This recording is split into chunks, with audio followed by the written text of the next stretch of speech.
Valayat-ı Kunduz Ulusvali İmam Sahib Qariye Nağma Bazardan bir tokmaça gidin fermayışına takdim ediyoruz.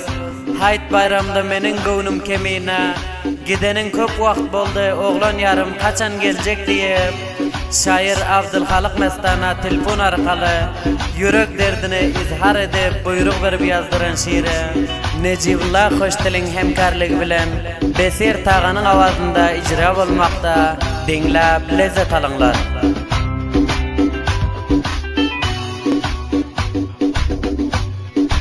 Gidenin 5 yıl boldu, kaçan gelecek oğlan yar.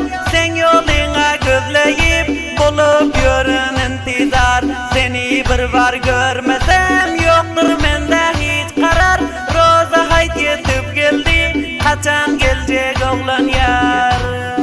Yatlap oturuyan tokmanın üstünde, seslerini eşitip WhatsApp'ın içinde.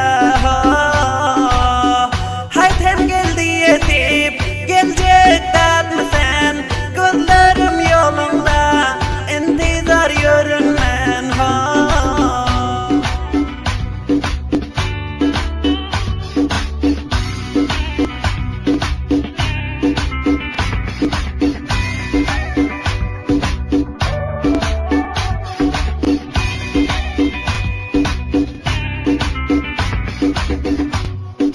Geliyor seni göresim, senin bilen yöresim.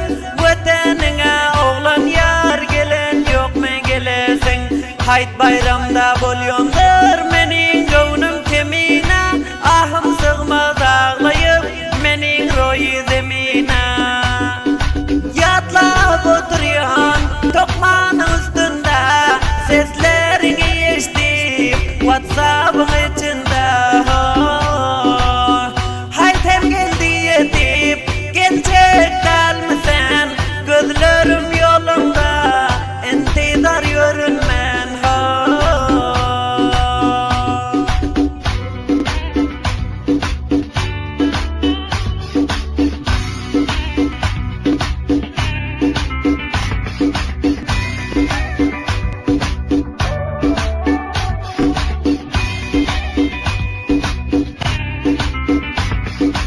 Tokmaça gizliyermen ettim dertlerim beyan. Şair Abdülhalik Can yazdı bul şiiri durman. Gidenin köp vakt boldu, yatlap gül yüzüm soldu. Yoluna qaray qaray göz yaşım derya boldu. Qamlar alıptır daşimi yorap, yürünmen oğlan yar yoluna qarap. Köçemizden ötürdün canım kekilin darap. Ketel bolsam gelerdin menin halimi sorap. Gittin uzak illere meni koyup yekece. Gelgininde oğlan yar gedele biz bilece. Yatlap oturuyan tokmanın üstünde, seslerini eşitip WhatsApp'ın içinde.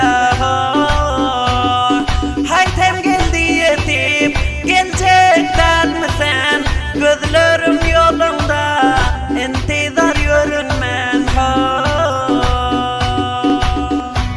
Şular yani aşkı ve cüdayi şiirleri yazdırıp okutturmak istesenizler, Necibullah Hoştil'in yanından ele getirip bilersinizler. Şulemer bilen hem sohbet bulunlar. 2090 543 686 34 81.